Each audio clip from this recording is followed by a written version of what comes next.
Good afternoon, and thank you to all the organizers of this event today. I would like to shift gear a bit. I'm the head of Department of International Development, where we are concerned about people. We have spoken about a great country, a great democracy. We have also spoken about a just and fair society. I would like to look at the Indian experience from the perspective of what is happening to India's people from a particular angle, and that is to do with the much vaunted enterprise culture of India.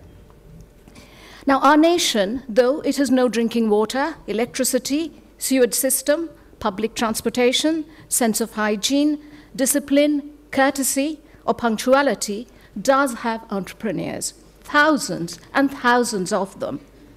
This is a quotation from Aravind Adiga's Booker Prize-winning The White Tiger. Although this is an evidently satirical comment, it does draw attention to the meteoric rise of the new idea of India as a nation of entrepreneurs in recent years. Thus, for instance, a prominent public figure, a politician, writes the following in his book on entrepreneurship, and I quote, "What drives a marginal nation to become significant and to be noticed is the level of enterprise of its people and its policies. India is a nation in transition. In essence, a billion-strong society is going through an entrepreneurship revolution," unquote. In a similar vein, there is widespread belief now that the key to India's rise as a world power rests on the aspirational mindset and enterprising qualities of her citizens, her people. Importantly, the relevance of enterprise culture for the national project is not expected to remain confined to business and the economy, but also to embrace social action, politics, and government. Social entrepreneurs, for example, are viewed as the agents of change who deploy entrepreneurial skills to overcome social challenges, including those of poverty and deprivation, or environmental pollution, or illiteracy and malnutrition, and so on. Similarly, the active enterprising citizen is supposed to be a self-regulated, self-governed, and self-disciplined individual prepared to take responsibility for his or her own well-being and for managing risks and vulnerabilities arising from socio-economic or political sources. The dynamism of enterprise culture, then, is the opposite of a culture of dependence or passivity or fatalism.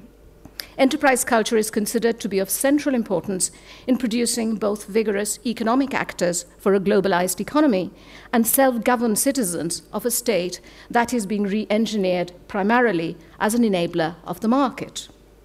In all of this, central importance is attached to the enterprising person, or the enterprising individual self, who is conceived as being goal-oriented, self-directed, committed to acquiring skills and competences required for self-advancement, one who is optimistic, creative, takes initiatives and risks, embraces opportunities, and seeks autonomy and self-fulfillment. I'm sure a lot of you recognize yourselves in that description.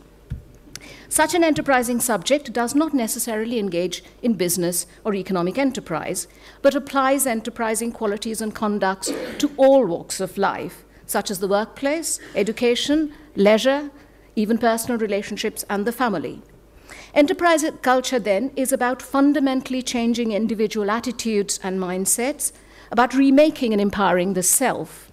But how deep or widespread is India's enterprise culture? Some believe that Indians are naturally enterprising, and entrepreneurship is coded in our genes, or it is not genes, but genes as in genetics, coded in our genes, and it is part of our historically inherited culture and tradition relating to the work ethic of karma yoga or to the capacity for jugaad or creative improvisation. These are fanciful notions. Such ideas about India's mass enterprise culture are hardly grounded in reality. But undeniably, through the widespread circulation of these ideas and through the strident celebration of entrepreneurship, a culture of enterprise is being actively promoted in India. In my research, therefore, I ask how enterprise culture is being promoted and advanced in contemporary India, and with what implications. To answer these questions and to understand the nature of enterprise culture today, we need to explore how various forms of enterprising self-making are being cultivated by multiple actors and institutions. Let me now turn to some of these. To start with, schooling and education, including the ancillary system of private tuition, have evidently emerged as the disseminators of competitive individualism through regimented preparation for examinations and assessment. At the same time, and more importantly, educational institutions are imparting life skills teaching to forge enterprising subjects. The specific instrument of this is value education, as set out in the National Curriculum Framework. Value education is designed to know and cultivate one's own strengths, enhance one's cognitive, spiritual, and emotional intelligence, develop the ability to become self-confident and self-reliant, and cultivate self-regard and self-esteem. All these are felt to be invaluable resources in cultivating the enterprising self. In addition to formal education, non-formal and vocational training is now geared towards personality development and not just towards imparting technical or work-related skills for labor market participation. Skills training programs, now again much publicized, sponsored by the state and delivered by private institutions under the rubric of public-private partnership, include instruction and counseling for the transformation of mental attitudes. Such courses require a set of mental abilities as core competencies to be learned. Workers are first and foremost expected to imbibe the right kind of motivation, such as positive attitudes, the capacity to aspire, the will to work with tenacity, and an ability for self-management and self-enhancement. Acquisition of these character attributes is expected not only to enable individuals to enhance their employability and life chances, but also to help enrich and empower the nation by generating a suitably dynamic, skilled workforce. Beyond education and training, workers engaged in new kinds of work and workplaces are also being molded into self-motivated and self-driven enterprising operatives. This is especially true of the rapidly expanding interactive service sector in India's knowledge and consumer economy, stretching from high-end jobs in finance and IT to low-end work in retail, hospitality, housekeeping, and security. The key asset of the worker here is not only their physical or intellectual labor, but also their mental or emotional labor to manage and control their own selves as well as their clients and customers. Soft skills training and grooming are therefore so central to today's new workplaces. Moreover, new forms of workplace practices such as teamwork and incentive schemes to augment productivity and efficiency, as well as other human resource management techniques, help to reshape character and attitudes towards work performance and career. The emphasis in all this is on one's own personal, mental, and psychological resources. At the heart of this process lies the ability to develop positive thinking, self-motivation, and self-management skills. In short, creating a new kind of person altogether through workplace practices. Alongside education, training, and work, the world of media entertainment, too, is a site of production of the enterprising self. In particular, the expanding genre of reality TV, colors included, that showcases the competitive, self-cultivated excellence of ordinary individuals and the wonders of personality makeover. But it is here that we see the dark side of enterprise culture most obviously, in the form of those who break down in public on TV when faced with failure. Indeed, the tyranny of self-reliance and the imperative to be positive and forward-looking in enterprise culture can and does create discontent, insecurities, and uncertainties. The aspirational dimension of enterprise culture unleashes extremely high and often unrealistic expectations. Despite utmost effort on the part of individuals, these expectations may often not be fulfilled.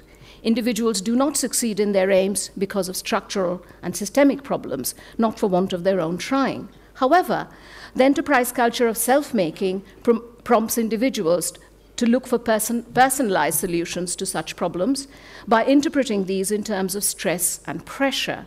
They tend to fall back on mental, psychological, and spiritual coping strategies of various kinds. The unprecedented upsurge of spiritualism in India today is a facet of this enterprising quest to rely on one's own self. The primary preoccupation of the new breed of spiritual leaders is to provide therapeutic guidance on psychological and physical well-being, happiness, and healthy lifestyle. They offer strategies of healing and re-energizing to cope with the demands and stresses of modern living. They advocate self-management, self-belief, self-help, self-responsibility, and self-development as tools of both material success and mental contentment. All this has far-reaching political implications, because the acts of self-making and self-empowerment in an enterprising manner assume supreme importance in personal lives. Individuals attempt to deal with social problems and contradictions by relying on their own inner mental and psychological resources. Self-making and personalized, individualized, and privatized modes of tackling wider social problems in this way assume utmost importance. This tends to discourage critical political reflection, encourage withdrawal from democratic party politics, and undermine emancipatory and transformative politics.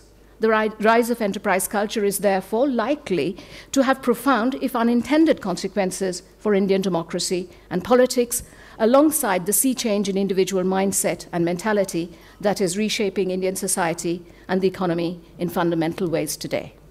Thank you.